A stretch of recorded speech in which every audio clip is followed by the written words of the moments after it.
بسم الله الرحمن الرحيم والصلاة والسلام على أشرف الأنبياء والمرسلين.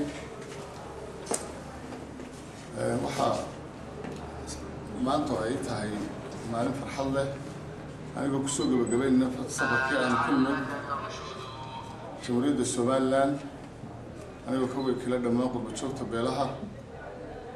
waxaan halkan mahadnaq gaar uga jeedinayaa dhammaan madax dhaqameedka salaadiinta boqorka ku rooyahay agaasimaha taliyaha madaxweynaha iyo cuqaasha sharafta leh ee isugu timid munaasabadan oo ah munaasabada aan ugu magac darnay kulanka iyo magaranaysaa qurbo-joogta oo maanta ay u tahay maalin taariikheed.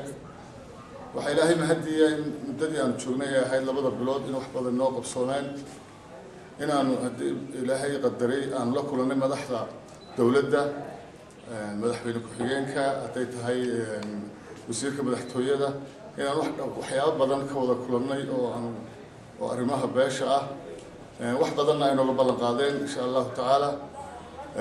aan usoo dhaadhaco dulucda iyo kulankan aan maanta isugu nimid. kulankani waa kulan beesha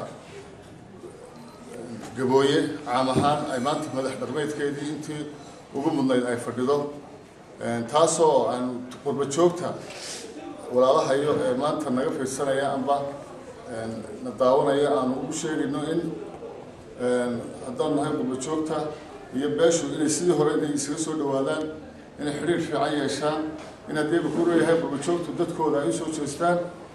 طبعا hadalka waan muraaqaysanahay waan faraxsanahay sababtoo ah midigtayda bidixdayda madaxdayda cid kama maqna wallaahi alxamd. markaa waxaan kusoo dhaweynayaa madaxda iyo madax dhaqameedka hadalka inay sii wadaan. billahi tawfiiq. Assalaamu calaykum wa rahmatullahi wa barakaatuh.